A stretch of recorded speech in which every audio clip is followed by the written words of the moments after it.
Every episode felt like a dare. From profanity that shattered TV rules to scenes that enraged governments, South Park turned shock into storytelling. In this documentary, we're diving into the most heated, banned, and controversial moments that changed the show forever. In June 2001, South Park began its 5th season with an episode that would push television into completely uncharted territory.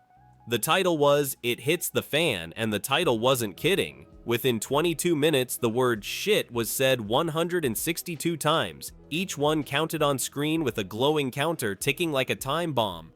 It was the first time a basic cable cartoon openly mocked the very idea of censorship while playing by the rules just enough to get away with it.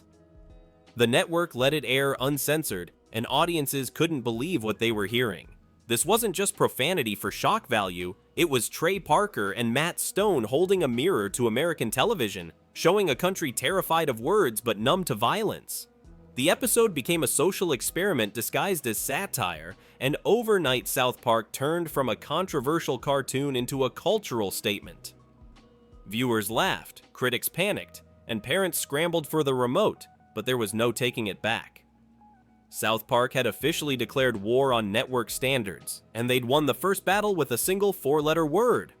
By 2007, the show had matured but lost none of its nerve. Season 11 opened with apologies to Jesse Jackson, one of the most uncomfortable and daring episodes ever broadcast. It begins on a game show stage. Randy Marsh, standing under the bright lights of Wheel of Fortune, guesses the puzzle. People who annoy you. The letters spell out N-Jiggers. He blurts out the worst possible answer. The audience gasps. The host freezes. And America collectively chokes on its popcorn. South Park didn't beep the word out. It let it ring through the speakers.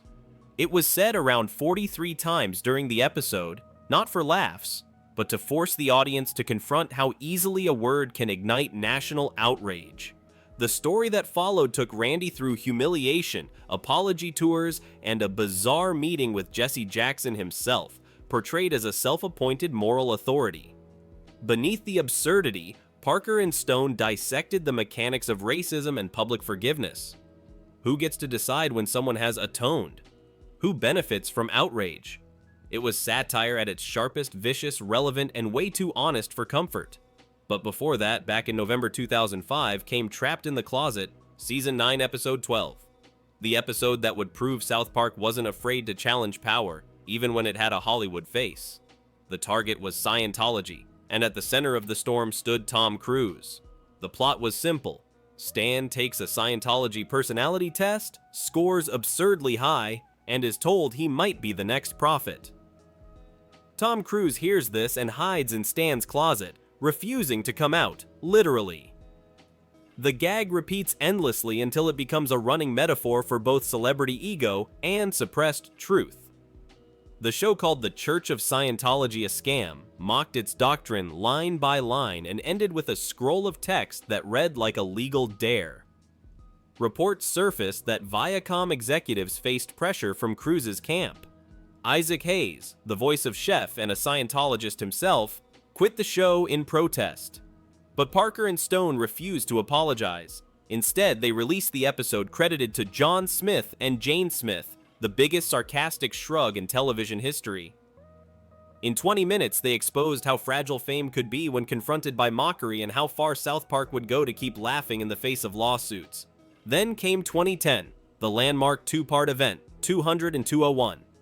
These episodes were supposed to celebrate South Park's 200th milestone, a victory lap through every scandal the show had ever caused. Instead, they became the most censored, controversial chapters in its history. The plot brought back every celebrity the show had ever mocked, all banding together to sue South Park. But hidden inside the chaos was a ticking bomb, the reappearance of the Prophet Muhammad. In 200, he appears fully covered, treated like a celebrity who must be hidden for safety. By 201, Comedy Central began censoring every mention of his name. Threats surfaced online. The studio blacked out lines, bleeped entire speeches, and ultimately pulled the episode from circulation. Trey Parker and Matt Stone received direct warnings from extremist groups. The 2-parter was erased from streaming platforms, removed from DVDs, and essentially buried, a ghost episode whispered about but rarely seen. The irony is that 200 and 201 weren't mocking religion, they were mocking the fear surrounding it. The censorship itself became the joke, yet even that joke couldn't survive the panic that followed. It was the clearest example of what South Park had been saying since day one. Free speech means nothing if it collapses at the first sign of threat. In a strange way, losing those episodes proved the show's point better than any punchline ever could. In April 2010, South Park crossed a line that television had been too afraid to even approach. The two-part event titled 200 and 201 was meant to be a celebration. 200 episodes of chaos, laughter, and unfiltered mockery. Instead, it turned into a battle for free speech that nearly ended the show's run. The episodes brought back every celebrity the series had ever ridiculed, from Tom Cruise to Oprah, forming a mob to sue the town. But the real storm started when the Prophet Muhammad appeared, disguised in a bear costume. It was meant as a jab at censorship itself, the idea that fear could dictate who can and cannot be depicted in art. When 201 aired, the word Muhammad was censored every time it was mentioned. Even the final speech about freedom and fear was completely bleeped out. Comedy Central blacked out parts of the episode, replaced dialogue with silence, and removed it from reruns. Trey Parker and Matt Stone were furious, but the decision came after online death threats surfaced from extremist groups. It was no longer a joke, it was a moment when satire collided with real-world danger. In some countries, the episode was banned outright, vanishing from streaming libraries and television broadcasts. Ironically, the censorship only amplified its message. South Park had shown the world how fragile freedom of expression becomes when terror starts calling the shots. Only a few years earlier, in December 2005, another episode had tested those same boundaries, this time with religion front and center. Season 9's Bloody Mary opens with a statue of the Virgin Mary miraculously bleeding, not tears, but menstrual blood, splattering on Randy Marsh, who believes he's been cured of alcoholism by a literal miracle. It's grotesque, sacrilegious, and completely deliberate. Parker and Stone took one of the most sacred symbols in Catholicism and turned it into a living metaphor for blind faith and moral hypocrisy. The reaction was immediate. The Catholic League called the episode filth, demanding it be removed permanently from air and DVD. Religious groups staged protests outside Comedy Central's headquarters, accusing the network of waging war on Christianity. The episode wasn't just about shock value, it was a brutal piece of commentary about how people look for divine excuses to justify their flaws. Randy's story of miraculous healing wasn't played for cheap laughs. It exposed how easily faith can be twisted into spectacle. But no one wanted to discuss metaphors. They wanted blood, just not the animated kind.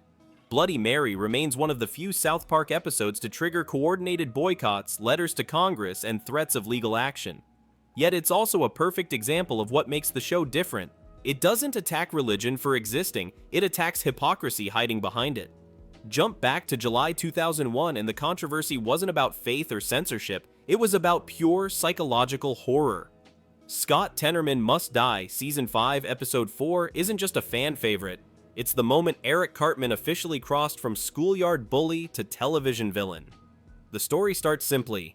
A 9th grader named Scott Tenorman tricks Cartman into buying pubic hair, convincing him it's a sign of maturity.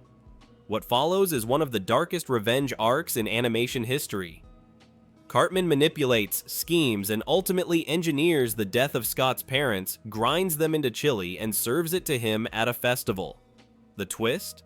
Scott's father, Jack Tenorman, turns out to be Cartman's own father. It's a revelation that redefined the character and the show.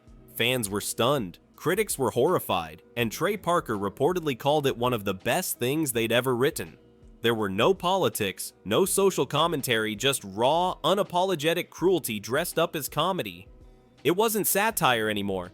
It was Shakespearean tragedy told through a sociopathic 8-year-old. To this day, Scott Tenorman Must Die ranks among the greatest and most disturbing episodes of all time. It proved that South Park didn't need politics to shock the world, it only needed Cartman. Fast forward to October 2019 and the world had changed. Political correctness had gone global, and South Park decided to aim higher, or rather, farther east. Season 23's Banned in China mocked Hollywood's willingness to bow to Chinese censorship for profit. In the episode, Randy heads to China to expand his weed business, only to end up in a re-education camp alongside Winnie the Pooh, who had been banned in China for being compared to President Xi Jinping. Meanwhile, Stan, Kenny, and the boys try to form a metal band, only to have their lyrics censored by Chinese authorities. The satire was merciless. Hollywood studios were portrayed as rewriting scripts to please Beijing. The result? South Park was completely banned in China. All episodes, social media pages, and mentions of the show were erased from Chinese internet platforms within days. Instead of apologizing, Parker and Stone issued one of the most savage press statements in TV history. Like the NBA, we welcome the Chinese censors into our homes and hearts. We too love money more than freedom and democracy. It was pure South Park sarcasm, unapologetic, brutal, and pointed straight at the global entertainment industry's weakest spot. The Banned in China proved that even after 2 decades, the show hadn't lost its edge. It had just found bigger targets. And then came 2020. The world was under lockdown, cities were silent, and South Park did what South Park does best, turning disaster into comedy. The pandemic special aired on September 30th, 2020, drawing over 4 million viewers, the show's highest rating in 7 years. The episode followed Randy Marsh trying to cash in on COVID-19 panic with his pandemic special weed, while the town fell apart under quarantine rules, school closures, and police chaos. It was absurd, yes, but also hauntingly accurate. It captured the fear, the misinformation, and the total breakdown of trust that defined that year. What made it heated wasn't controversy, but timing. People weren't ready to laugh about the pandemic, yet South Park forced the laughter anyway. It mocked mask wars, conspiracy theories, and government incompetence while everyone else was still pretending things were under control. Critics called it too soon. Fans called it therapy. Either way, it was another cultural snapshot that only South Park could pull off, using a cartoon town to explain the insanity of real life. From religious outrage to international bans, from psychological horror to pandemic parody, South Park's most heated moments reveal something deeper. It's not just a comedy show, it's a running experiment in what people can tolerate. Every time society says you can't joke about that, Parker and Stone find a way to prove you can and probably should. Because as long as South Park keeps breaking the rules, the rest of us are reminded why those rules matter.